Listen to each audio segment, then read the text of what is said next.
Hello mga anong kananay. Magluluto naman po tayo ngayon ng tinatawag nilang musakkan ba. Ang nilagay ko dyan is yung laurel, maji, musmar, tapos hill, saka yung cinnamon stick, saka asin paminta. Ilagay po natin yung tawag nito manok. Chicken breast, papakuluan natin yan. Tapos mamaya, yung pinagpakuluan yan is ilalagay natin sa big kanin. Paglulutuan natin ng kanin na Egyptian rice.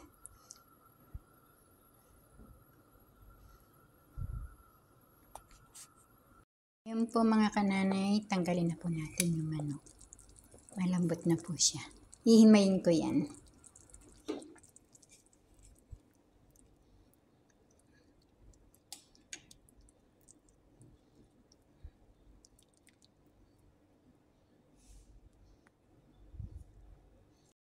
Ito na po mga kananay yung kanin. Ito yung po yung Egyptian rice. Yung tubig niyan, yung pinagpakuluan ng manok. Ito po mga kananay, na mapula na yung yung sibuyas. Ngayon, nalagyan naman natin yung manok. Papupulahin din natin ng konti yung manok. Ito po yung yan, yung hinimay-himay ko na siya. Tapos, papupulahin natin yan.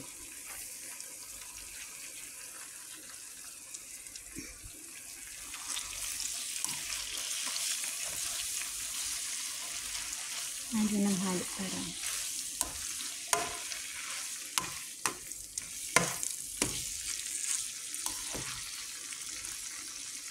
Lupa pala. Ang galing ko.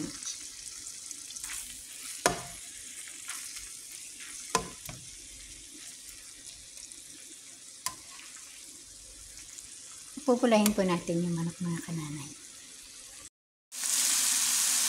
Ngayon po ilalagay natin yung sumak at saka yung black pepper.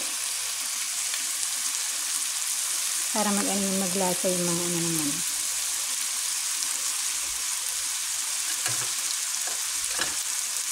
Hahanduin lang po siya hanggang sa maging na yun.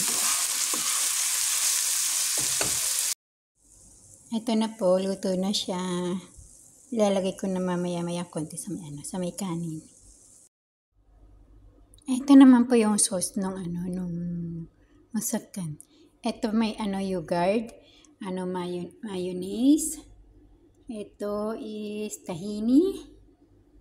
Tapos ito yung bawang. Tapos yogurt. Lagyan din natin siya ng lemon. Ito po ang pinaka-sauce nun. Yan lemon. Pag-halo-haloin lang po natin siya. Nilagyan ko din po yan ng paminta at saka asin. Konting asin lang saka paminta. Halo-haloin lang po siya.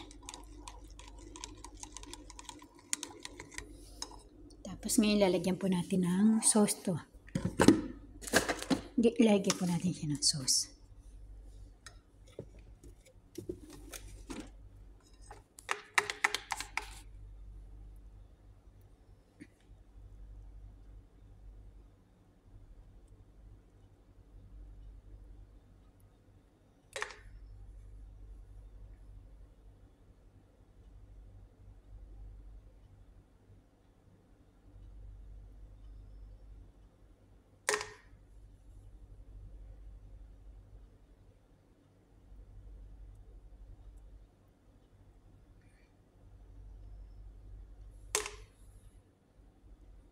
Thanks for watching mga kananay.